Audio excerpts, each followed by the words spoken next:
The Bleeding Burgundy Podcast, a Washington Commanders podcast for fans, by fans.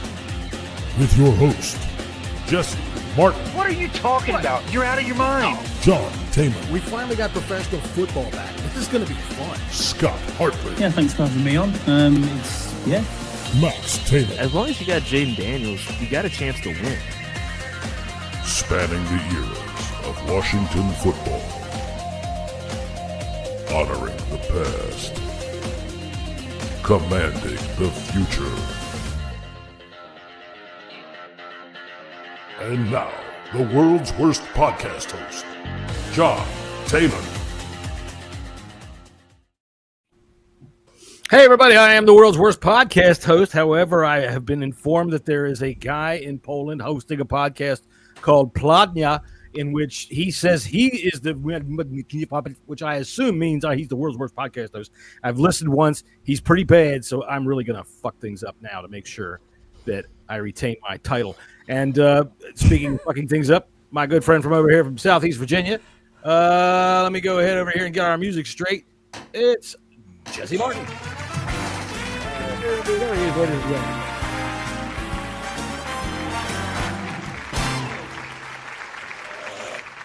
Hey, what's going on to you today, Jessy? I see that you dressed up for the occasion. You got the good old white tee on. Nice. Yeah. No, it's just a white tee type of day, man. White tee Tuesday. Now, Scott, I got to ask Scott, because, you know, he is the International Fan of the Year.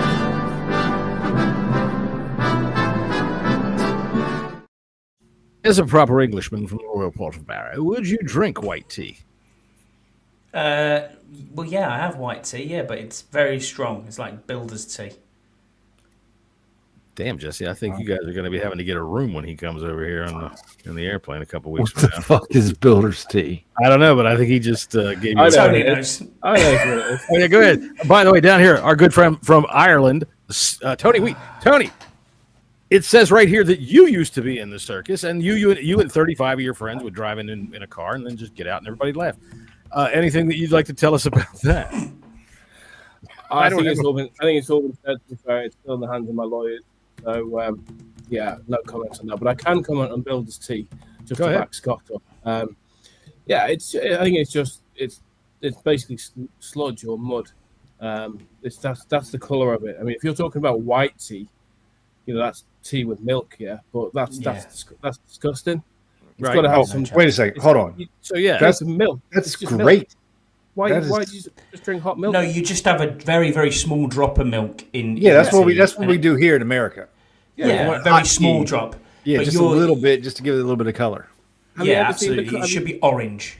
Have you ever seen the color chart for how your tea should be? And the ideal color is the color of He-Man. Yes, He-Man. Indeed. Do you remember He-Man? He-Man color. Yeah. Oh, He-Man.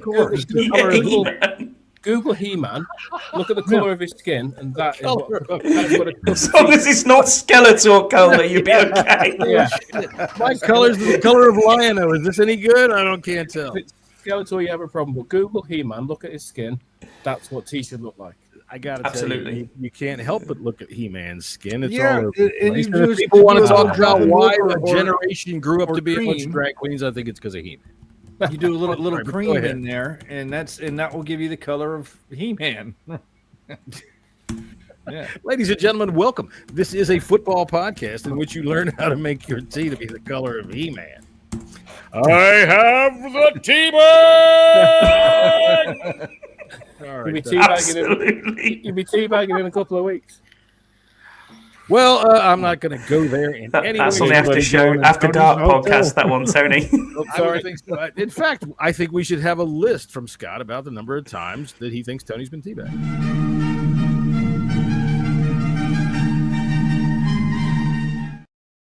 That will be for another day. Anyway, Jessy, look what kind of crap your T-shirt cost on the fucking podcast. Jesus. I suppose that's general bullshit over with. Yeah, this is the general bullshit section of the show, and as you can see, it's pretty generalized. All right, so we did have a football game last night. We might as well get right to it. I really don't see this show lasting too long.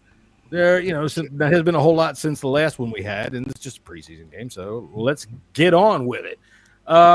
Let me see. Is there anything in here we can do here? We can talk about. B-Rob. Well, yeah, I know that. I'm just looking at all my videos and see if any of them fit what we're going to do here. Nah, not really. I got to remember all our shit. Anyway, ladies and gentlemen, it is the preseason here in podcast land as well. All right, so, one thing I want to do real quick is the quick around the room, 1 to 2 sentences. Tell me what you thought of the game. Jesse. First quarter, was fine. First and second quarter, I'm okay with it. It was energy. That's probably the best. If I had to take one word, energy. You saw a lot of it. It was great. All right, Scotty. Okay, but depth worries me. All right, so Scotty's afraid to swim. Tony. Yeah, better than the first week. Let's see what Scotty means about depth, but some of those guys in the third and fourth quarter aren't going to be playing anywhere near. They're not going to be anywhere near the 53, so I'm not too worried about that. 2 or 3 guys that you wanted to see something from, we saw something from. We can probably go into that in a bit more detail. So yeah, progress. All right, the bongos ran out, so I'm going to start them again for me because I saw massive, gigantic fucking holes that we opened up with a second-team offensive line into a first-team defense, even though they have a lousy one. I was very pleased with what I saw by early on. I think, Jesse, I'll mirror yours. Energy was good. I liked it. Practically everybody, even the ones that didn't really play well, I thought showed me something, and that should do it for the drums. All right, so let's dive in a little bit with this here. Look, I just mentioned the offensive line, obviously. Yes. All right, and we're talking first team here, the first drive, really. That really wasn't first team, it wasn't. If we had 3 starters out. So when you talk about depth, you have to include the offensive line, and I think the depth is great. I mean, this is something that we've been yearning for a very fucking long time in Washington. I've experienced pain and yearning. That's true. And it looks like we got it. I mean, Andrew Wiley looked like he was a freaking all-pro out there. Let's be real here. I know that's Scouse's boo right there, but I think we're going to have a really good running attack this year because of the offensive line, not necessarily because of the running backs. I don't know, man. I'll tell you what. I think I'm just going to go counterclockwise real quick, and I'm just going to touch on them real quick. They did open up massive holes. Scouse could have made that touchdown. Let's be real clear here. That's how big the fucking hole was. You're right. You could have bowled his head right through that thing that Rodriguez went through. But I wasn't going to get down that road there. I'm glad that you went there first. That's good. He'll take shots at you later on, which is, honestly, they're getting harder to dodge. Motherfucker's been putting his hat in the cannon, and it's like, Jesus. All right. Anyway, they were cohesive. Okay, they got to the second level fast. They opened massive fucking gaps. I would say I forgot what we were talking about. Tony, go ahead. Yeah, the one thing that you could pick up on, perhaps the gaps were massive. It was something like Kime picked up on his pod today. I think it was Kime, where he said that particularly on Bill's touchdown run, that there was a big gap there, but the thing from his point of view was that he showed patience to let because obviously the guard and the tackle pulled and Bates sealed off the tight end. He had to let that happen in front of him, to show a bit of patience to let that develop and then make the run rather than run up the arse of his own offensive lineman, which we're not throwing any shade here. I've seen that a few times. So there were big gaps. So it's positive on all fronts. Positive on the fact that the gaps were there, and positive on the fact that on that one, Bill took the time to let it develop and then hit the gap. All right, Scott, I know you are an offensive line geek, so tell me. I bet you last night were touching yourself. Taryn kept telling Karen, "No, I'm not. No, I'm not." No. Oh, Foster Sorrell. I thought Scott was actually saying that. Scott's got the Afghan a little Foster Sorrell. A little too high. No. In all seriousness, I was very impressed with Chris Paul. I thought he had a really good game. Wiley, as you said, played really, really well. Bates with that double block. Wow. I mean, to open that hole for Krosky Merritt to run through was unbelievable. And it was, he's got to block 2 people there, which is just wild to think that he is out there. I mean, he's getting a lot of love at the moment in the national media for that, which is a good thing to see. We already knew he was the best blocking tight end in the league. As you said, first half or even first quarter, very impressed with how the offense sat and where we were going to go moving forward. I'm just I'm not trying to be a Debbie Downer, but I just think, did we catch lightning in a bottle last year? And are we actually as good as we think we are? Or are we believing the hype a little bit? Because ideally, we're only probably year two into what should be a rebuild. Well, I mean, explain yourself. I'm just explaining it by saying, well, you got the quarterback now, which means automatically that you should be, everyone's thinking, oh, what's the matter? The floor is that we're going to go to the championship again. It's very, very hard to do that. If you can get playoffs again, then great. But I'm not so sure, man. I'm just looking at this depth and looking at people who should have shown out and didn't show out and thinking to myself, where do we go from here? All right, we're a very popular pick on the national media for that. Well, I told you. Go ahead. Can we talk about this depth situation? Because in a second, I would point out that I told you that the NFL wants us to be a darling, and they will make us a darling the second we show it. And then you're right. I mean, sorry, Jesse, go ahead, because I do have a point about what Scott said about it's just like everybody's saying that, that we're worried about the depth. We're worried about the depth. I'm not. I like what we saw from the first quarter. Okay, that was first and second team. What we still had a hell of a lot of people, first and second teamers, sit out this past game. 13. What we're seeing in the second half of these games, these people aren't going to be on this team. Most of them, yeah. You look at our defensive line, which I think played just as well as our offensive line. At least the ones that started. Yeah, first half guys did. And we're without Bobby Wagner, without Von Miller. We're still creating pressure. Look at our cornerbacks. They were like, we're worried about depth without after Noah I. Noah I's the fifth fucking cornerback on the team. Nobody's going to have good cornerback sixes on their team if they even have six cornerbacks. So I think we need to chill out on the fact that we're worried about depth, because we got depth in the right places except for one, and that might be wide receiver, which once Terry and Noah comes back, that's going to be fine. We'll get to that. I don't think our depth is nearly as a concern as people are making it out to be. Well, we'll get to the wide receiver in a second. And maybe it's just players that you expected to flash haven't flashed through training camp. Like who? As in, name names. Like who? Ben Sinnott. Luke Okay. McCaffrey. I would not be surprised. I genuinely would not be surprised if Luke McCaffrey didn't make this team. I think it's an absolute waste of time. I think he's a wasted spell. He's a wasted He was pick. open a lot last night, but he's not getting the ball. He's not getting the ball from a quarterback. We got to consider who's throwing them the balls when they're on the field. No, they completed 5 passes last night, or Sam Hartman completed like 5 passes last night. Yeah, he's Sam Hartman. By the way, Sam Hartman's new nickname is Not Very Smartman. Look, dude. Anyway, we'll get to him in a few minutes. Go ahead. Yeah, and like with Sinnott, people got to understand it takes 3 years. Okay, no, I get it. From all reports, Sinnott has played well in camp. He played well yesterday. He's playing well as a tight end too. I thought he's not getting the opportunities like Ertz is getting in camp. Okay, because Ertz is a focal point in this offense. Sinnott is good on special teams. He's good at his blocks when he has the opportunity to go out there. So I think we just need to chill. McCaffrey, that is a different story, but that's a question.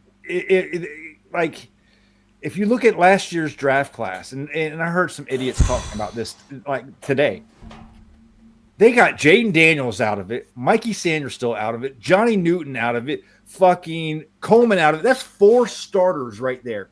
Nobody, no team does that. Mm-hmm. That doesn't happen right away. It just does not. That's a very good draft class right there. Look, regardless of anybody else. Should they have been starters because of the previous regime's inability to draft somebody? And then what you're doing is just sticking a Band-Aid. Well, I mean, Johnny on it now. is a rotational player, but so is everybody else on the defensive line. No, when you say a starter, it's kind of tough to put a defensive lineman and say he's a starter. That just means you played the first play, really. But to me, I had this discussion the other day about Jordan Gee, he ain't playing again. McGee. And he's a bust. No, he's not. He's a 5th-round pick. If you're labeling a 5th-round pick a bust, dude, you way overvalue everything. Everything's traumatic for you. Oh my God, he's a bust. Unless you're a 1st-round pick, you're not labeled a bust. As a 5th-round pick is I want this person to contribute to my team. If he becomes a starter, that's unbelievable as a bonus. 5th-round pick. Okay, so no, Jordan McGee is not a bust. I wouldn't know if he is or not. The motherfucker's never around.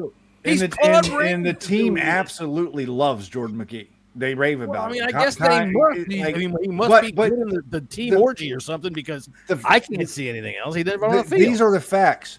You can't hit on every draft pick. No team does. No, you can't. Like you just can't. I would like to see Jordan McGee hit on something. 3 is hitting on 3 draft picks is considered a damn good draft. That's half your draft. You got 7 picks. I mean, if you're normal. And that's about draft is hit rate 50-50. And like Scott's not the only person that feels this way, and I understand. Okay, no, but I'm not slagging him out. I just want to see a bit more. That's what I'm saying. I want to see the natural progression of step up from McCaffrey, from Sinnott, from McGee. That's what I'm saying, John. We're talking about wide receiver depth is a concern at all. Yeah, and they've already cut one pick in Hampton. The ball. And if I'm thinking about maybe do I want him on the team, I'm going to go tell Josh Johnson, I don't give a fuck. Throw him the ball. Throw him the ball. Just throw him the ball 10 times. He did get a pass to him, Sinnott, but it was way overthrown. Sinnott, I'm not too worried. I mean, you can't really. It's hard. I'd be more concerned about. Personally, I'd be more concerned about McCaffrey because he had a reasonable amount of opportunity last year on the field. Yeah, Sinnott to me never thrown to the ball. No, Sinnott to me is more lack of opportunity. They got far more out of Ertz last year than I think they thought. I think everybody thought in their wildest what was he ever dreams they were going to get. Was he a second round pick? He was a second round pick. So I think the expectation would have been more likely that he would have seen more of the field last year than he did. Bates is obviously a blocking tight end, and I think they probably thought if we can get half the snaps out of Ertz, and they probably ended up getting 90% of the snaps out of Ertz. I don't have the stats. So Sinnott was a lack of opportunity. Yeah, I fully 100. I feel this in my bones. Sinnott is the tight end of the future for this team. All right, and I feel the coaching staff feel that as well too. But why are you going to put Sinnott, cut into Ertz when Jaden? I mean, that's one of Jaden's that's his backbone. His ultimate security blanket.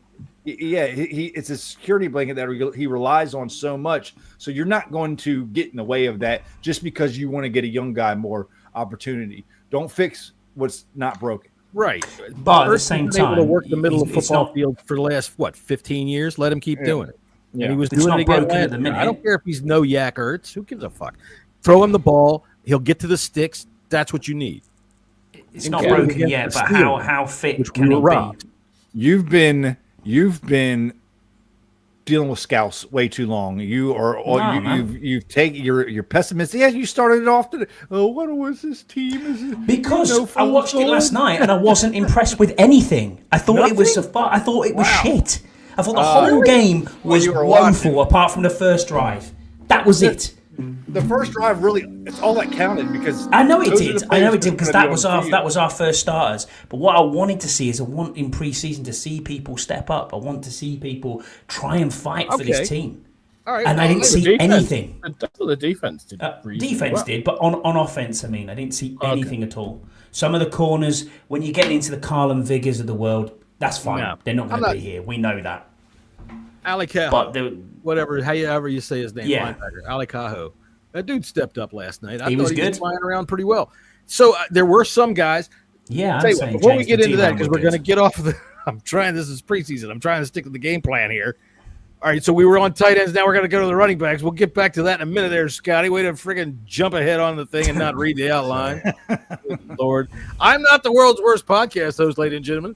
I have the world's worst podcast partners. They just sit around all night eating popcorn, thinking to themselves, boy, I hope Joan comes up with something funny. Now maybe he'll find out about my family that used to be in the RAF flying around in biplanes or whatever. There. So anyway, I don't have any pictures of you today. I thought I had fun enough with you. That's funny. The international wrong. What? No, I thought honestly, Scott G. I don't know. The first drive, Jaden, fine, fair enough. I was like, this is great. Screaming at him, go down, please go down. First quarter was really good. I'll tell you what. D-line, when the starters were in, great, no problem with that. Thereafter, I was like, come on, give me a bit more. I want to see a bit more oomph. Nothing. When Jaden ran, the mixture of emotions that go through you as he's going, oh my God, the terror of, oh my God, and then when he goes towards the end zone, and then he scores, and you're of course elated that he scored and he's alive and everything's great, But Jesus Christ! Now, Jesse, you said the safety overran the play. I say. He didn't pull up. I watched a bunch of guys got film last night, and they went like this. Oh boy! A bunch of guys. He overshot it because Jaden went in. And he overran the angle. You're right. Yeah. So I don't think he pulled up at all. Kime made a good point today too, in that a lot of guys in that situation get just as hurt by going down because they take that shot to the head. Yeah. Now, Tony, how much would you fine a guy for that? Well, how much would I fine a guy for taking someone's head off? Hell yeah, you're the one that's the expert in fines. I wouldn't fine him anything. I think a bit of old school football is okay. Even if it's our quarterback? No. Oh, if it's our quarterback, the entire salary, yeah. $500,000. That's right. Yeah, at least. Okay. The other way to look at the not hitting Jaden, I think it was on Standing's podcast, I think tonight, was that they said that they're so used to seeing in training camp now quarterbacks in the different colour jersey, you can't touch the quarterback, that subconsciously for a split second, I think it was Battle, wasn't it, the safety just went I just didn't see. I watched it was too late. It down. I saw it in slow mo, and it just looks like his angle he like overshot it, and he kind of went like that, and because Jaden had a slight. He gave him a little step on the goal line. Yeah. So I just don't think he was like, oh, I'm not going to hit you. It didn't seem like that to me at all. No, I would hope not, because if he did do that, and I'm their coach, I cut. That exactly. And that was I think one of their starters, I believe. Him out. A legal chance to take him out. Now, I'm not a guy that says, okay, let's go out and hurt people, but a quarterback is a quarterback, and if that son of a bitch is standing up coming towards they're free game when they're coming in there like that. It's a rough game, right? And I'm glad that he survived that. I'm glad that I saw him run down the tunnel and come back out in his T-shirt, get him undone for that. All right, so Jaden didn't throw a pass. Any concern? No. All right, he went back to pass, and that's where the run came from. But no passes whatsoever. Debo Samuel on the first play. Did you have any? Did you say to yourself, "Oh boy, you're Steve Spurrier pulling out the stops"? That was beautiful. No, it's a jet sweep. I mean, I know you're right. It's a normal play. That was a jet sweep. That was fucking. Who beautiful. said he was fat in the off season? Get a grip of yourself. People were making fun of him during the game. They were calling him fat. He had a fucking rib protector on, and they were calling him fucking fat. Fucking. It's just a lazy social media shite. Yeah. So I don't give a fuck if he's fat. He looks the fittest he's ever been. What? If he's fat and can run a 19-yard gain like that on the first play of preseason, that he gets the ball. Fuck yeah. Go ahead, fat boy. Get on around here. If he had a robber's dog, John, he'd be fitter, wouldn't he? See, now that's a joke that I laughed at, but I didn't understand it at all. What the fuck is a robber's dog? Robber's dog. Tony, you get it. Tony's like, now Tony's going to find me. I'm not going to explain it, but I get it. So tell me what you were talking about. What's a robber's dog? So obviously, someone a bank robbers robbing a bank, they'll have they used to have a dog with them as a watch out, a lookout. And a lookout. And it was gone down the road. So that's what I'm saying. It's speedy, fit. The dog would be the lookout. Hurry it up. We ain't got but 30 seconds. Woof, woof. Faster than a robber's dog. Exactly, yeah. Fuck off. I remember when Inspector Clouseau, that guy had the monkey that was the lookout. That was fun. But you got to be old to remember that. We would get into that one other day. So in tying on top of the offensive line's great performance, the tight ends' great performance, the running backs had a wonderful night, I thought. I mean, we're still talking about the opening part of the game. Look, Rodriguez. Now, go ahead. I'm going to say this. Jesse, you've been wanting to say something to me about John Bates. Please. Yes, you have. About John Bates. You know that because I was not all. Yeah, you're fucking wrong about John Bates. I was. And he's the greatest blocking tight end to ever walk the face of the fucking earth. And you said he was a bum. Bum. All right, well, then I will see your John Bates, in which I was wrong, and I will raise you Christian Rodriguez, who I said last year, I love the way this fucking guy runs. And I think I said it the year before that, because he would get into games late, and he runs hard, he runs angry, he runs like a bowling ball, and he hits the thing fast. And you saw that last night, that 40-yard run that he had, man, he was through that hole. Now, granted, it was a hole, like we said, big enough to bowl Scouse's head through. I need to see more. I want to see more too, but I've seen a good chunk of him. I think both from him and Bill. I mean, listen, I don't want to take any away from what either one of those did yesterday, but we got to look at who they were playing to. The Bengals sucked. Like, their defense is bad. Like I said before, Scouse could have fucking ran through them holes and scored a touchdown as well. And I would say so. I'm curious because they both played late into the third quarter last night, didn't they? Sure. I think Nichols did too. So I'm wondering if we're going to see them in the third. I was surprised, especially with the Brian Robinson news. I was kind of surprised at. I thought Felton and McNichols would pretty much take the rest of the game because of the fact that of the Brian Robinson news, which I still say, and I will say, I think they're going to regret this before the season's over with. All right, well, that brings it up. There's one of the elephants in the room.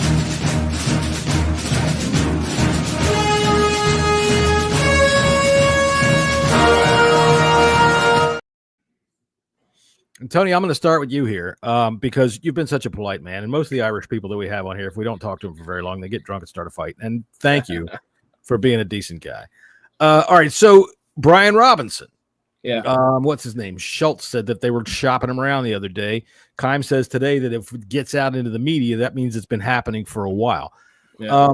Now, I also read from, what's her name? Seawall, Miss Wall, and I can't remember the other fellow's name. Sorry, right? Oh, Felix Trammell.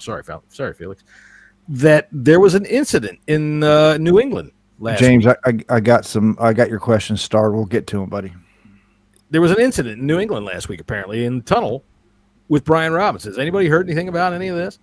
No. I heard that something had happened in New England, but not any detail as to whether it was something as simple as a bit of a crossed word but I did hear something that happened. Blake? Oh, okay. Well, no one was able to elaborate on what it was other than it was partially linked to the story. So it could just be. All right. So like I said, I'm going to start with you. Where are you standing on all of this? Are you okay if we go into the season? First off, do you think we can get a trade? What do you think we can get? And are you comfortable going into the season without Brian Robinson? Will they be able to trade him? Possibly, yes. They won't get anything for him. It'll be a conditional seventh, sixth if we're very fortunate. Can we go into when this was first mentioned, because it was Ben Standing mentioned it a few weeks back. And he actually mentioned it before. He did. He started in passing. Yeah, he was doing a lap of honor on his podcast today because he'd mentioned it all the way back in April apparently, and etc. etc. Now it's his final year in the contract and that kind of stuff. And when it was first mentioned, I think we said on Twitter, I said I'd be amazed if they let him go. Okay. But thinking about it now and trying to look at it from a more positive slant, they've obviously decided that he's not a great fit necessarily for the offense for what they want to do, and that maybe the other backs do fit better. That as much as we big him up and we love him, he's never set the league on fire. He's always been a steady plodder. If you need 3, he'll get you 3. If you need 5, he'll get you 4. They went through some of his stats today about the number of 20-yard runs he'd had, and he was like way, way down all the metrics in the league. Now, I know his yards per carry was reasonable, but let's not mistake him for even a top 20 running back in the NFL. I don't think that's being unduly harsh. So on that basis, if they go into the season with the 4 backs that we've talked about, plus Debo as an occasional runner, plus Jaden as either a scramble or a design QB runs, it's the ultimate running back by committee approach. because it's running back plus receiver plus quarterback by committee. They're obviously happy with that. I'm still going to take a little bit of convincing on that because I do like B-Rob, but when you actually look at it in the cold light of day, it's not like they've clearly decided that they can be just as good with it without him as they can with. Now, the salary thing is not a great deal of a consideration. It's $3 million or something this year. They get virtually all of that credited, so that they don't lose anything in dead cap. That's not really much of a consideration, I don't think, but it's still $3 million, or the best part of. I don't like to part with it. Yeah, I mean, you can take $3 million off me, and I wouldn't notice. But ultimately, some lads I appreciate. I wish. Anyway, look, I'm still not totally sure of it, but I think I have enough understanding of what these guys are trying to do, and I understand the path they're trying to take to go. Okay, so yeah. I'm probably 2/3 in on it at the moment. All right, so Scotty, where are you standing with this? No, I don't think it's the right decision. I think you need Brian Robinson. Okay. You're lucky to get a 7th at best. I understand the reasons behind what Tony's saying, and I agree completely. He's never set the world alight. What's he got? 700 yards in. It's not like around 800 yards all 3 of his seasons. But he's had injury issues, offensive line. He has. As well. It's not the best stats. I had asked myself, and I looked at this, and I thought to myself, would he be a starter anywhere else in the league? I don't think he would. So Jesse, you had a comment right off the top. I really don't think he would start. Where else would you think he would start? Because I was trying to think in my head, where would he trade to? And the only place I could think of was the Bears, possibly. Chicago. They got DeAndre Swift. They like Swift. They do. The only thing that I could think of is Houston, if Mixon and Chubb, who Chubb sounds like he can't even catch up with the fucking ice cream. Houston, I would say Houston, definitely. Yeah, I mean, Chubb sounds like he's done. But he's replaceable. As Scott G just said, he is replaceable by the guys we've got. And if they've made a decision that it's running back by committee, which I don't think there will be an RB1, I think it's too early to crown someone like Krosky, Merritt, Bill. Were you surprised last night to see Rodriguez come out on the first play? No, not really. I think Rodriguez is shown as what he's about. He has obviously in the past had fumbling issues, but could you see Rodriguez through all the shit that you were throwing at the television? You were so upset about how they were playing. The tears that were coming down his cheek. That's right. He couldn't see through the tears. All right, so Jesse, you like I said, you had a comment right when I brought this up, and you said they were going to regret it. Yeah, I think they're going to regret it. I mean, if you look at it, everybody's like, "Yeah, this running back room's so deep," and if you look at it before Brian Robinson, your running back 1, you have an aging RB2, kind of change of pace back in Eckler with concussion issues. Then you have a guy that's been cut by multiple regimes multiple times in Chris Rodriguez. 9.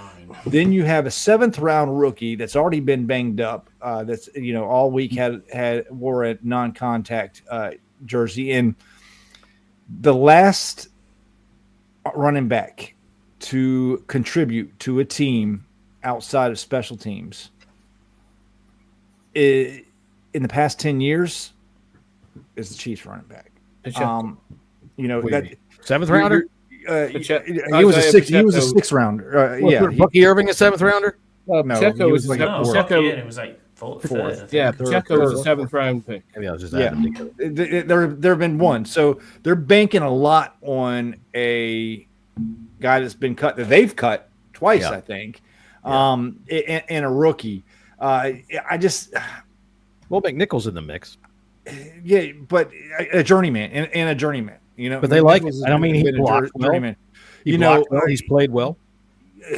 If Rodriguez and Merritt has to be a liability in pass coverage, I don't trust them one bit to protect Jaden Daniels. Now McNichols, that's a different story. We've seen it, been there, done that.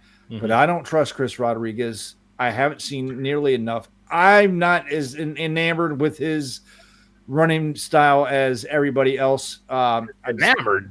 I mean, don't go overplaying it now. I think he runs hard. He runs well. People's been saying it for the past 2 days. Oh, everybody's like, oh, yeah, we love Chris Rodriguez. Sorry, he hasn't done shit for us. One of us has been saying it for a while longer than that. And no, he hasn't done shit for us. He's been coming in the fourth quarter of games mostly. And I've said, I wonder whether or not it's because he comes into a defense that's been running all day and he hits them hard. And in fact, I said that was what he brought to us that was so valuable last year, was that he could come in late in games and he could seal the deal with those 5 and 6 yard carries that smash into linebackers that are done dealing with him. But if this offensive line, if our starters can open up holes like that, I don't give a fuck if you put Pepe Rodriguez in there. That motherfucker's heading for the house. No, listen, I don't think Brian Robinson is a barn burner or anything like that. No, but you know what you're going to get with Robinson.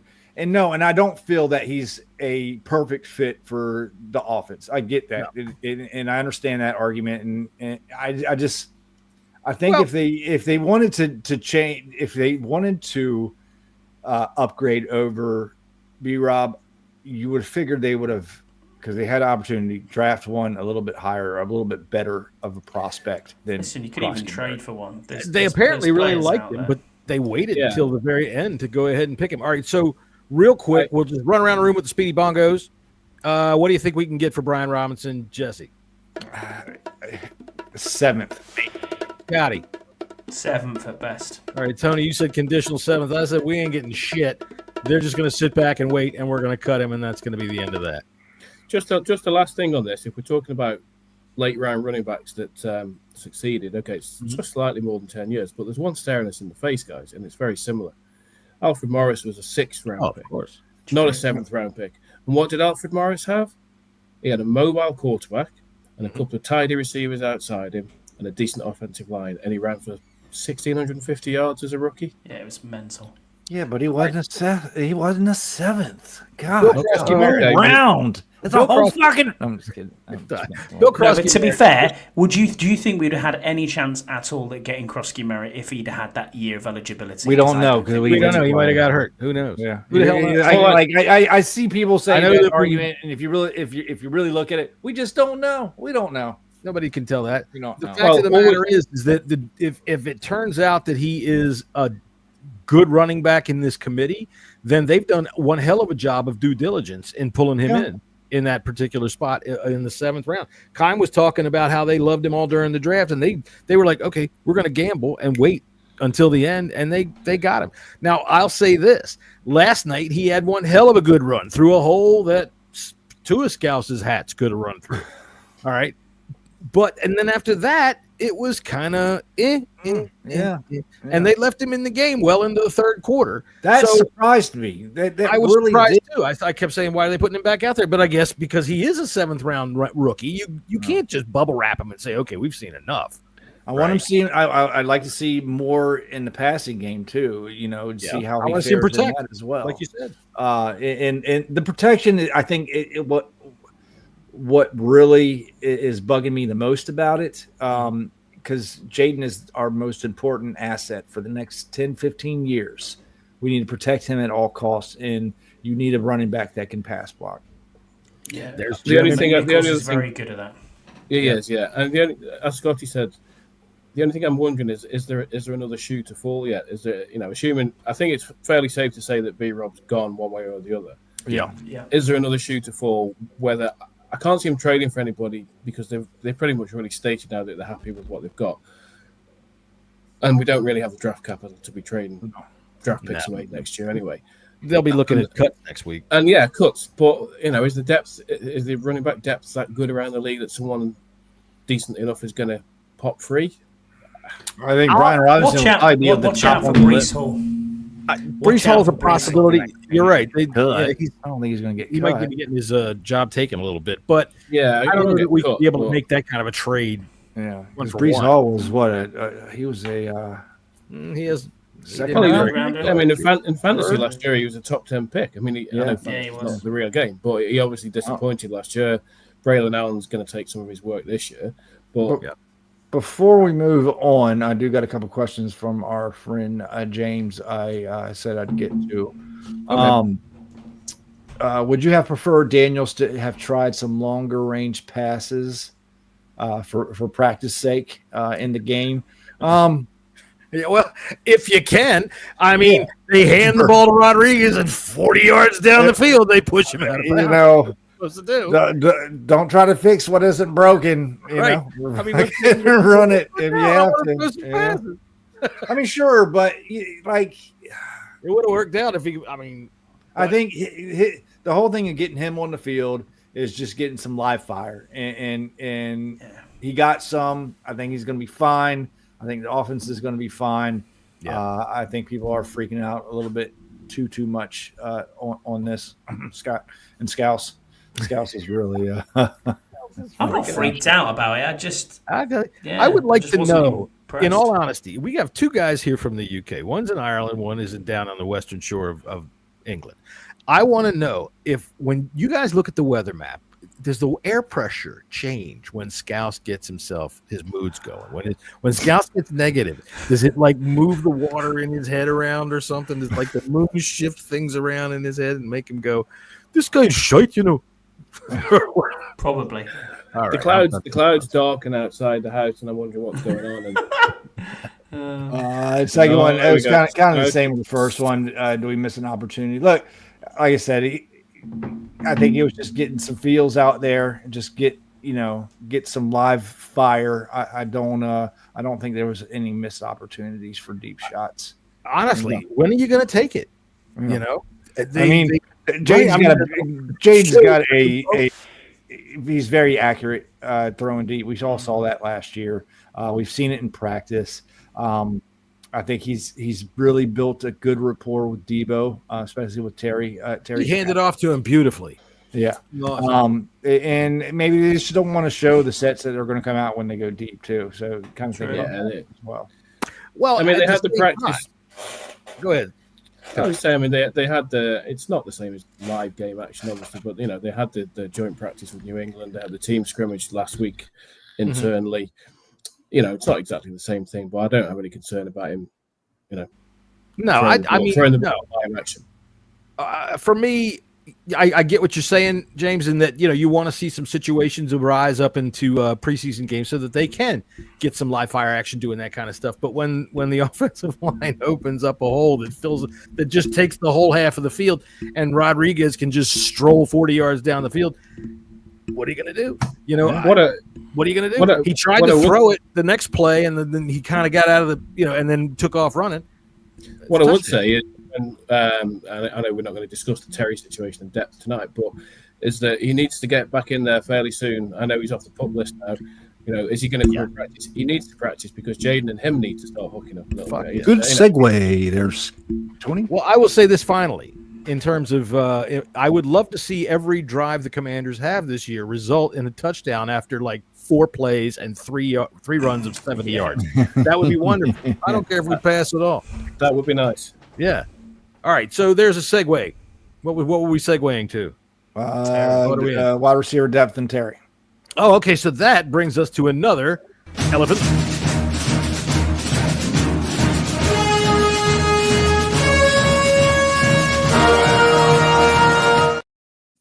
All right, so how are we feeling about this? Scott, we'll start with you. Oh, of course, doom and gloom. No, I'm not doom and gloom. Okay, because I'm going to have to change that. I'm going to have to change the little cartoon to you now. There you go. Maybe I'm just preseason hopeless, and then when it gets to the season, I get quite excited, and it's all good again. I don't know. So, all right, I'm just disappointed. I'm disappointed with the depth of the wide receivers. I think. You know, you're right. No one has taken the bull by its horn when they've had the opportunity. You're absolutely right, Scott. But am I disappointed in Terry? Yes, I am. It's becoming a distraction more than anything.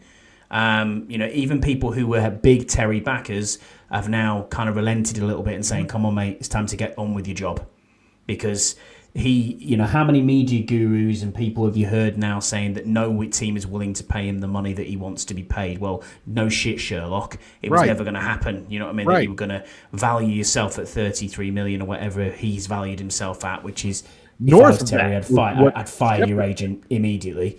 It's time to get this deal done. It's beyond time now. Yeah. There's multiple reports by multiple big name reporters saying they've asked the decision makers around the NFL, and no one's willing to pay him $30 million. No, that's what I'm saying. Yeah, that was the floor that we set in our trial.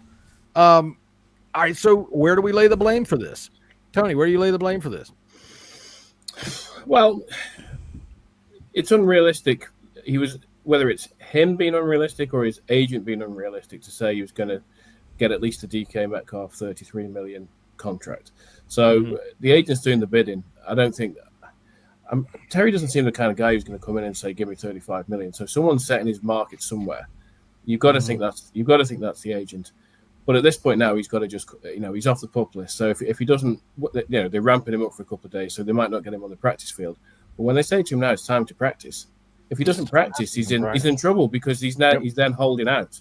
He's not holding in anymore. He's holding out, and then they can shut him. I believe that they can shut him down for the season after 5 days or something like that. No, they clearly don't want to. They clearly don't want to do that. No. I tell you what's going to happen. He's going to realize that he's played all his cards. He doesn't really have another card to play, and agree to a deal that will probably AAV out around 27, 28. No. Jesse, you agree with that? You've been the biggest Terry detractor. Listen, like everybody thought I was a Terry hater. I'm not. I try to read the tea leaves in situations like that. And when you look at players like a Mike Evans, bumps on his head, Devontae Adams, Sutton, the other Tampa Bay receiver that got a deal as well too. I can't think of his name right now. Well, the other one besides Evans, Godwin. All aging receivers. And they're getting 22, 23, 24 million. I was higher than that, because of who Terry is and him not being injured as much and not, having quite as many football years. Right. I stuck to my guns from the beginning. $28.5 million is the absolute highest he should be paid. And I agree with Scott G. Terry is the actual boss. Right now, it is 100% on Terry. You would have to think so. I think he got a bad advice from the beginning, okay? Yeah. And his agent, probably, hey, we can get 35, 36, $37 million, Yeah. But it's Terry to realize, okay, this isn't happening. Right. I got to, come at it from another direction here. And he's the ultimate sayer. He is. He's the one that can fire him. He's the one that can say, okay, we're going to come off of it. Yeah. But I think you're right. He's gotten bad advice. I think that this guy has told him that if we stand on it, they'll give it to us because you are Terry Clarn, whatever. However it got there, Terry is now looking at, okay, what are you going to do? You're going to hold out? All right. I doubt it because you lose a year's eligibility. You're already 30. All right. You're going to play a year and then try free agency next year. You're going to gamble on that. Okay. You might get hurt, right? Might as well collect that check, collect that contract now before that happens, because by the time the next year rolls around, you will be 31. And other teams, like Jesse said, none of them are interested. All right. They're not going to pay you that kind of money now. What makes you think they're going to pay it then? You're going to get an even lower offer next year. I think this agent has completely botched it. Whether or not Terry has been unreasonable, the agent has to say, I'm your advisor. We need to talk, or he needs to step away and say, okay, I'm not going to be involved in this anymore because it's a fucking clown show. And I don't know where the Commanders are standing by what I've heard. It's like 24, 25. It's 25, right? About 25 right now. All right. So they're willing to go up to 28. If they would have been a little bit more reasonable, then they probably could have raised that a little bit more and gotten a better deal. And then we'd be done with this. But go ahead. Reasonable. Like, I mean, not the Commanders. I mean, Terry. If he would have said, okay, I got you. Right. If he would have come down off that high horse and said, okay, let's talk about this. That's how you negotiate. Yeah. You don't start it stupid and then stand on it and say, well, this is what I'm going to get. No, it's because it's called stupid. You're not going to get that stupid. I firmly believe, you're only going to fuck yourself. I firmly believe 24, 25 should have been from the beginning Commanders' starting point, and that was still puts him above the Mike Evans and all, that there is a 30-year-old market now. It's built. I had an argument with someone on Twitter a couple of weeks ago saying I was just making it up out of fucking thin air, and it's not true. Like NFL teams, they've learned from past mistakes. They know that when receivers hit 30, chances are they're going to start declining, and this deal isn't going to be until Terry's 31. So you're paying for his 31, 32, and 33 year seasons. So you got to look at that. I think 25 million is a pretty fucking good deal. Let's bump it up to 28 just because of the person that you are, Terry. Right. And let's fucking get this fucking show on the road. I'm 100% on your side now. I completely agree with you.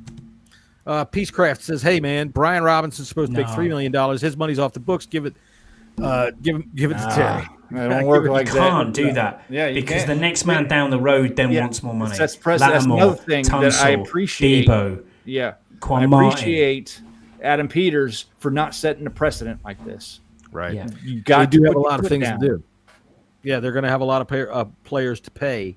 Competent general managers. We whinged about it for how many years? Now suddenly we've got one, and half the fan base has turned on him. And look, now Dan that Snyder half of the fan base is now Dan saying... Snyder would have made Terry McLaurin the highest paid receiver in the NFL. Don't forget, fans are stupid.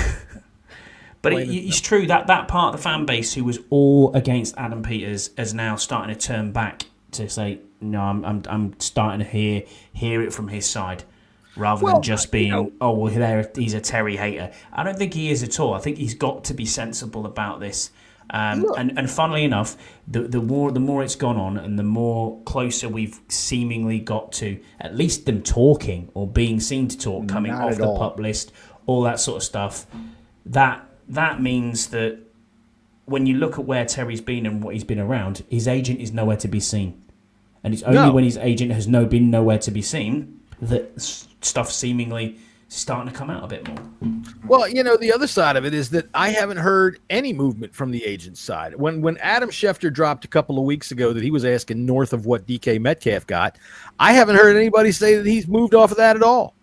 And to me that just shows bad faith. When everybody, look, Buddy Baker, when Adam Peters laughed you out of his office and then everybody else laughed at it when Adam Schefter put it up, you should smell the wind and say, somebody farted, and I think it was me. Yeah. So, Tony, what do you think? It would not change my mind one bit. It actually would turn me and probably most fans more against Terry, and that wouldn't be good at all. He's not getting the money that he wants, and nor should he. So, all right, let's bring it around to the topic. I'm going to start with you, Tony, and I apologize. I got to go take a leak, but talk for a while. So, how do you feel about our wide receiver depth now? Because let's say the worst is the worst, and Terry decides he's going to stand on fucking stupid and hold out, right? We assume he won't, but we assume that this would be over by now. So where are you with our depth? Go ahead. Well, without Terry, then obviously that's a major concern. If that's the case, I mean, Debo becomes your sort of number one, and he's not a classic. He was never a classic number one anyway. He's probably not a classic number two. Noah Brown is still not healthy. And I'm getting a bit more concerned about Noah Brown's health because he doesn't seem to be, practicing a lot. Apparently, they're putting him on bubble wrap before the beginning of the season. Yeah, maybe, hopefully that is the case. Jalen Lane showed a little bit again last night. Was it 3 catches or 4 catches that he had? So he's starting to come in a little bit, and he's a rookie, so it's going to take a bit of time. But yeah, there's some of these other guys that have got name value, your Michael Gallups and your KJ Osbornes and all these kind of guys. None of them appear to have really done much to kind of make the case. McCaffrey, whether it's bad quarterback play in preseason games, but even training camp reports, doesn't seem to suggest that he's been making a big leap. Again, maybe it's a lack of opportunity. I don't know. And I don't think we are going to be without Terry. I think that Terry, ultimately, as you said, Scotty, I think that now people are coming around to the fact that the team are the ones who are in the right here.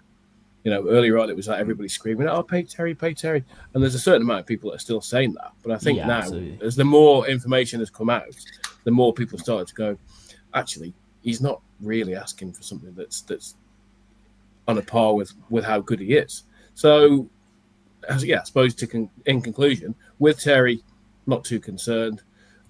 it's not huge. It's not one of the best receiver rooms in the league, but Jaden upskills everybody else, uplifts everybody else rather.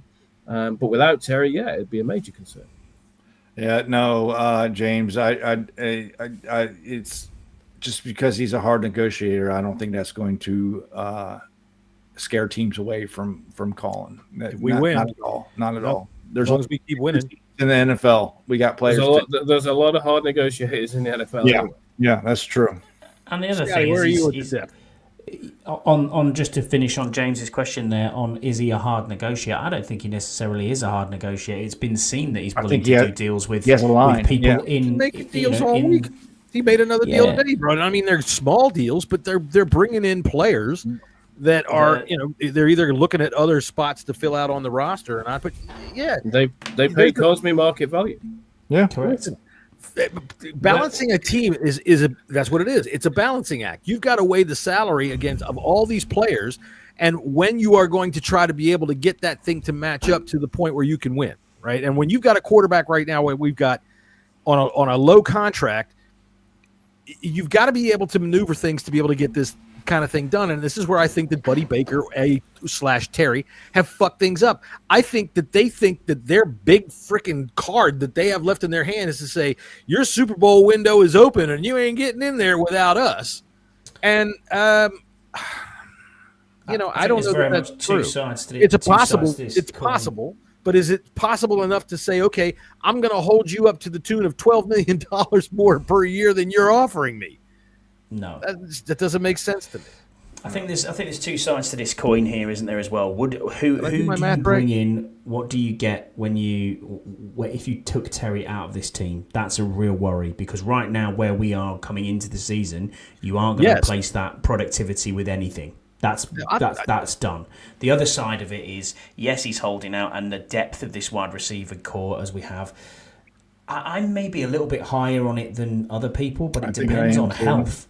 It depends on health and it depends on who's here. I mean, as you said before, maybe I was being over pessimistic, Jesse, and you've turned me around. I don't know. But it's when you talked about cornerbacks, it could be the same in wide receivers. Outside of 4 wide receivers, when you get into wide receiver 5, which probably is Luke McCaffrey. Where do you have 4? So I'm going to go Terry, Noah Brown. Let's pretend Terry's out of the equation. That's what I'm talking about. The depth. Okay, if we're taking him out, okay, hold on. Why take him out of the equation? Because he has to play. He's under contract. Yeah, he's playing. Doesn't have to. But even if you okay, let's say okay, it'd be the dumbest, idiot thing. Who's your 3 to do? Who's your 3? My 3 would probably be Noah Brown, if he's fit. If he's fit, that's not really a very solid thing to stand on. No, I get that. Then you go in Jalen Lane, and then you've got Luke McCaffrey. Outside of that, Debo. Luke McCaffrey could go on a pair of antlers and walk out into a hunting lodge, and nobody would shoot at him. He could fucking walk around smelling like a deer. Nobody would care. I still think he's missing. But I can't put any stock on him until I see that he can actually do something, and until they try to do something with him, I can't see it. So to me, and Noah Brown, I know everybody likes Noah Brown, everybody loves all this about Noah Brown. I'm kind of just on Noah Brown, and he does tend to get hurt. If Terry is out, Terry and Debo, that's a different kind of 1-2. Jalen Lane, I like what I've seen out of him in some parts. Now, okay, last night, let me ask you this. Josh Johnson threw an interception down the 5-yard line, right? That guy made the play. Yeah, he was double fucking covered. That was just bro. I thought, in all honesty, that they could have called an interference right there because Lane's got a right to the ball, and the cornerback really just blocked him out of it. But was it a confusion on Lane's part as to where he was supposed to go? Because he was nowhere near that ball. Well, I think he was double covered, so why would a ball be coming his way? I don't know that he was double covered. The safety was up over the top, but he wasn't right on top of him. But either way, he got really just boxed out of that play. My point is that okay, now we're putting hope into a rookie who did have a nice punt return last night too, like 8 yards. We put hope in a rookie when Terry was first here. I agree. Yeah. Ja'Cory Brooks didn't do much and nothing last night, right? So Michael Gallup, nowhere to be seen. No. Listen, I really think look, the quarterback play was just god awful too. We got to take that into consideration. Yeah. We really, really do. It could definitely be a different story when Jaden's under center. So even with maybe just take that into consideration too when we're thinking about this, because good God, fucking Sam Hartman. And look, Josh Johnson's better, but he ain't that much better. Ain't much better. That's right. I thought Aikman said it last night. Here. He's been on 14 teams, but if you count the ones he signed with again, he's had 22 different go-rounds in the league. Holy shit. The thing with McLaurin, the thing with Terry is going to be interesting this week is he's now, they've taken him off the pup list. The whole, he reported to camp. Now, obviously, it was a hold in because he was still looking at the contract. But now he's off the pup list. That's on the assumption now that he's going to practice this week. He's got to. Is he going to practice this week? Because if he doesn't practice this week, then that's a whole nother he'll start getting fined, and then they can put him on a left team list, and that would mean his season wouldn't start accruing. Closes him down. Yeah, right. And he loses a year, and he's 30 already. And the team have to let him back. Right. This week is crucial time.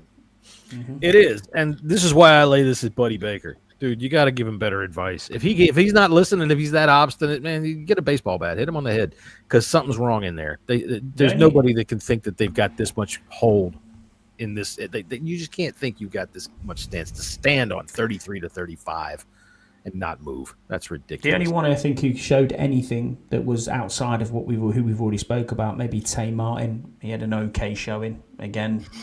That's you mean the veteran defensive end? No, Tay Martin he is a wide receiver. I'm thinking of Jacob Martin.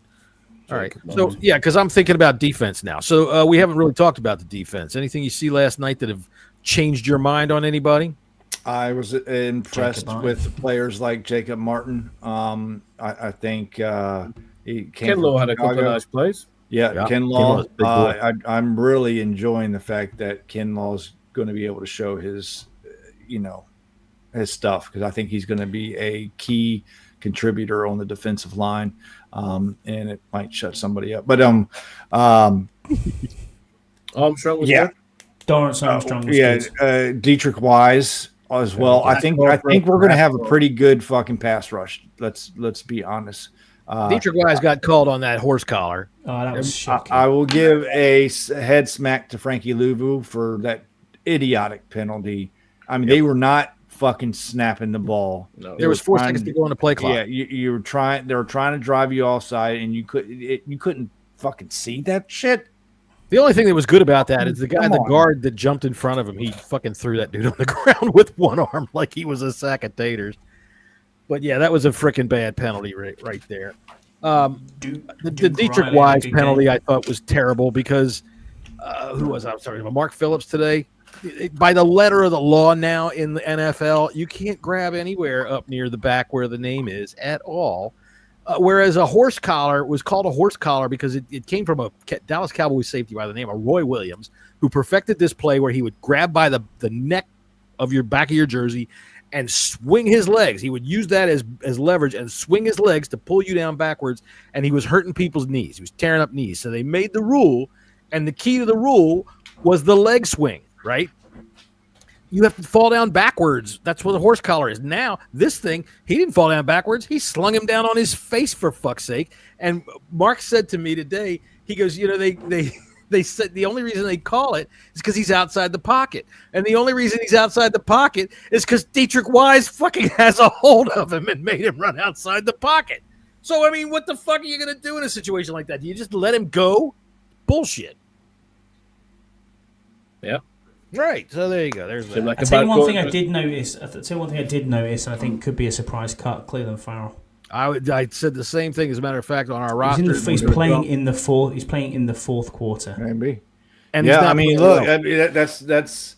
And when we just talked about the people we just talked about there, Martin, Wise, Armstrong, how many rushes do you need? Because we haven't got, Louvu's going to rush at times. You're going to have Von Miller's going to rush, obviously. Yeah, John Baptiste. And then John Baptiste's got to come back, who they rate very highly. Mm-hmm. I think Farrell might be on the way out. Yeah, numbers game. He might numbers game. That's what I mean. I thought he did. In fact, we have our roster that we've been keeping track of. I moved him into my cut list yesterday, today, based on what I saw last night. He wasn't very good. He just doesn't have very good instincts, it seems. He's big. He's got all kinds of size, but he's like that big, giant fucking mastiff puppy that you have in a 200-square-foot apartment. The motherfucker just can't run around and stay out of everything's way. Well, go ahead. What did you think of Will Harris, Tony? I watched the game on 40-minute thing this morning. Yeah, I did. He made one nice play that I can recall in the end zone. Was it where he batted down the pass? They really challenged him. Yeah, the first or the second drive. That was all I can recall him really doing. I think he was another one of these sort of quiet, unheralded free agency signings that could come in and be quite a nice sort of average starter. Quan Martin's is clearly elevating. Game. Quan Martin, it's been talked up a lot now to a point where he's an above average starter. He could even move to that next tier of potential Pro Bowler. If Harris can come in and just be solid, then that's the job. Yeah, I'm just thinking, do you think there's going to be much drop off from that between him and what we had with Jeremy Chin? It's hard to tell, but not really. Chin was solid, but he wasn't. He was a medium player. He wasn't going to give you the best, but he wasn't going to, make you look stupid either. But I wasn't really I thought that Quan really separated himself from the pack last night, especially in the first drive. Even though he did get piled over for the touchdown, it was like fourth down or third down and far.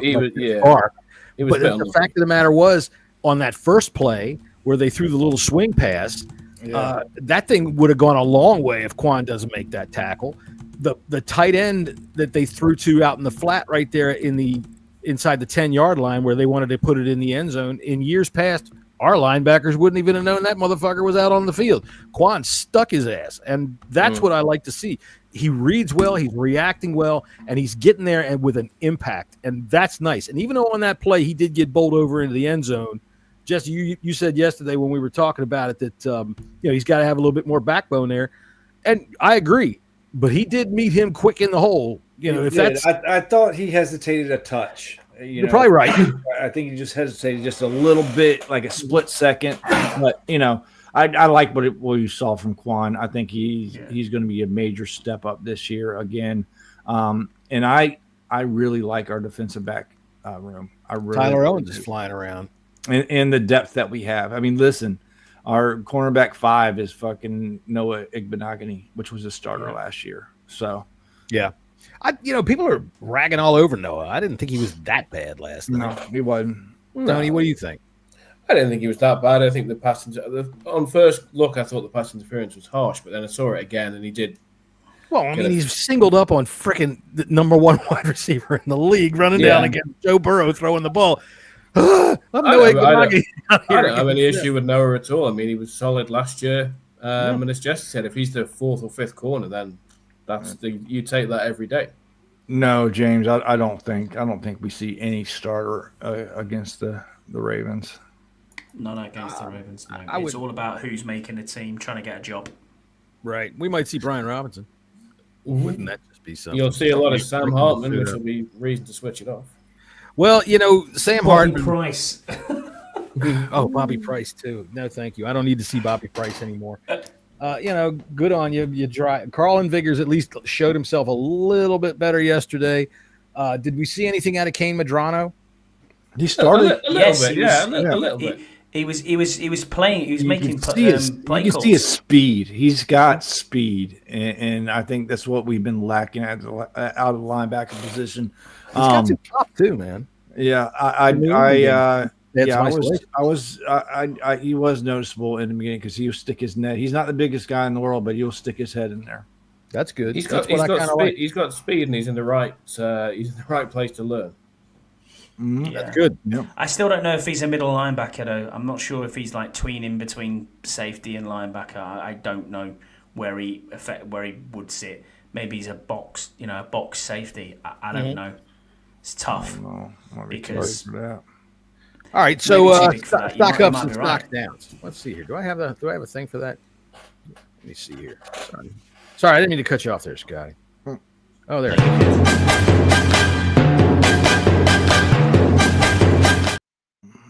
Yeah, that's right. Wake up, Yam. Motherfucker's been sleeping all damn show. That ought to wake him up. All right, stock up, stock down. We'll start with you, Jesse. We'll start on offense. Go ahead. Who's your stock up? Yeah, my stock up for offense, I'm going to give Josh Connolly Jr.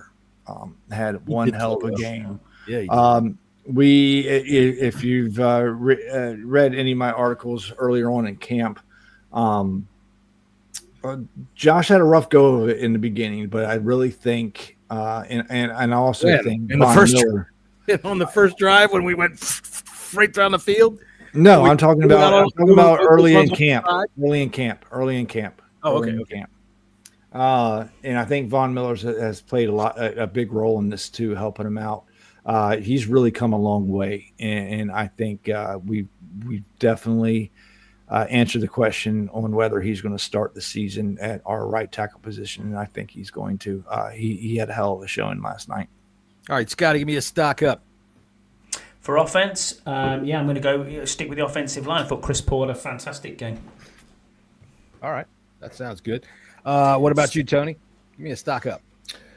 Well, you got to kind of go with Bill, I guess. I mean, they've just shown the ultimate faith in him by what's going to happen to Robinson. And he had a couple of nice runs, nice touchdowns, showed a bit of patience, a little bit of pop. Okay, he didn't do too much else otherwise, but definitely arrows pointing up. Okay. All right. I'm going to go with this kid, John Bates. I'm telling you right now, this guy is going to be something. This dude can play. He can block like you wouldn't believe. And I mean, I know it's way down on people's radar, but he's got my stock up because he had killer blocks on both the touchdowns. He did. He played so well last night. Biotish played well last night. I said last week, and y'all kind of cocked up your eye, I was looking for a good game out of Chris Paul, and you see why. That dude is fucking beastly. If he can just get to the second level and start to move his feet, that motherfucker is going to clear out. I mean, they're not going to be able to stop him. The other end of the stadium is just going to be knocked over. He's going to go right through it. So, yeah, I'm all in. I don't need him to start. I just want him to be available, and he's a big boy. Just get off the bus first. yeah, exactly. Go on, Chris. All right, so give me a stock down on offense, Jesse. Go ahead. Stock down offense. Let's go with the wide receivers. And I hate even doing that just because of the fucking quarterback play outside Jaden Daniels. All right, there you go. I'm just sorry. I started with the wide receivers, but it's like it stems from the quarterback play. I see they don't have a fucking chance. All right, Scotty, go ahead. That's where I was going. Quarterback 3. We don't need one. Just find one from somewhere else because maybe Marcus Mariota. You know what I mean? Maybe you've got to question him. Just get fit. I need to see you because. Speaking of that, Scotty, I'm glad you brought that up. Should we see Mariota in the third preseason game? I mean, I need to. I want to see something. See a little bit. Get him some live action. Just to watch. What happens if something does happen to Jaden? Oh yeah, I heard that he would suit up if the regular season started tomorrow. That was one of the pods I listened to today. Said that they were pretty optimistic that he'd be okay. Oh, let's hope so. I mean, I wouldn't. I think it's a calf strain, Tony, is what they're saying, isn't it? Yeah. What's he? It's a bad feel. Anyway, I wouldn't mind seeing. Here's a reminder: special teams and specialists. Special teams. Thank you. What the fuck is this goddamn pooch kick? That's what I'm saying. And it's specialists, not as in like it's them that are kicking the ball. The operations all over the place. I just don't understand this little pooch kick. The first opening kickoff, he gave us a little pooch kick, and it's like, okay, dude, you're giving the guy a free run at the ball. He catches it on a dead run. Our lines are only 5 yards apart now. They can open up a hole like that, and you saw it happen. They got through there, and I was thinking, fuck, they return the opening kickoff again. And I'm thinking, Izzo I just think Izzo was trying something. Yeah, they have to be. He did it twice. This is the time to do it. This is the time. Yeah, maybe they're testing out the kickoff coverage by putting him in a bad position. Shit, you want to know, you kick off by kicking that motherfucker off. That's what you do. You kick it out of the end zone. I don't care what you get the ball at 30 now. Oh, you can't do that now. Yeah, you can't do that. What do you get? 35 yard line. You only need boot that sucker inside the 5. That's what I say. Yeah. Don't do this pitch it. Boot it deep, yeah. You boot it deep, but as long as it's not going to go out the back, You just kick it between the 5-yard line and the goal line, and let him return it. That's right. Here on time, Kim. I'm just kidding. Where is she? Kim finally rolled herself in here. Oh, hi, Jen. Hi, Kim. You know, Kim, you're on our time zone, right? You're not in California or anything, right? Because I say 5:30 all the time, and here you always roll in at 6:45. All right. I like Kim. I'm not going to pick on her. And she called us gentlemen, which is nice. All right. So I do have a couple of things that I want to say real quick before we do get out of here because it is getting late. We do have some emails, so I'm going to put on some email music here. Emails, of course, you can write to us at gmail.com. Bleeding Burgundy podcast at gmail.com. Biggest lie of the preseason. John saying this wasn't going to be a long podcast. Scott, I got to tell you, every time I've said, look, this will only take 10 minutes, I can't help it. Can't help it. I'm just blessed. All right. So we do have exactly. Well, yeah. Well, this is exactly what I'm talking about. All right. So, coming into us from Bleeding Burgundy podcast at gmail.com. Our first email of the night. Dear podcast, I'm hoping you can help me. This is serious, and I don't know where to turn. I told the Commanders I want a shit ton of money, right? This is what you do, right? This is what they told me in online agent college. Well, now they won't take my calls, and I'm starting to feel like I fucked this up. You guys have any experience in high-level NFL negotiations? Sincerely, B. Baker, Charles E. Cheese Sports Agency. Anybody got any help for this guy? Any advice for this clown? Here's some advice for you, Mr. Baker. Resign. Okay. I've done some high-level negotiations in fantasy trades, but that's about it. Tell you what, that's probably what happened. He's standing there with Chuck E. Cheese tickets and saying, "Look how many they gave fucking Justin Jefferson." He won a raffle. He won a raffle to be like an agent. Pretty much. Okay. His only other person is Jeremy Chin. Jeremy Chin, who he sent to the Raiders. Yeah. All right, let's see. Bleeding Burgundy podcast. Hey, any of y'all ever been to Houston? What's it like? How about Chicago? Anybody know a place I can crash after I get cut and picked up someplace? Anybody know someone in New Orleans? Shit, watch me go to Kansas City. Anybody got a friend in Kansas City? Couch surfing across the USA. Brian Robinson. All right, well, let me know. But that might be coming. All right, third email to bleedingburgundypodcast at gmail.com. Believe me, if you write us an email, I will read it because I have to make these up because these people don't actually write us. Write me an email. Kim, you're always late to the show. You have to write us an email and explain to me why you are late to the show, young lady. There you go. All right, our third email today says, come on, catch it. Oh, sorry. This email was supposed to go to Jalen Lane. Sincerely, I'm never going to start, man. All right. So there you go. Never gonna stop. That's amazing. Like that's not a nickname you want to have, is it? No. That's a great nickname. All right, so there you go. Bleeding Burgundy podcast at gmail.com. Write us with any of your thoughts. We'll be glad to talk about them. We'll be glad to bring them up on the podcast. And unless you're stupid, and then we'll be glad to bring them up on the podcast and laugh at you. All right, so we will be back Friday to talk about the weekend coming up, our big game with the Baltimore Ravens, which we expect to see Bobby Price and the like going out there doing their best. I want to thank Tony for being with us on short notice. Thank you, my friend. Glad to have you on the show as always. No problem. Thanks, guys. You know, we are a bit of a chaotic show, and sometimes I feel like if I don't get to you, just jump in. And you guys are always so polite down there in the bottom of the screen. Just jump in. So, Scotty, good to see you as always. Jesse, good to see you guys, and we will see you guys on Friday. Later. Go to bleedingburgundy.com.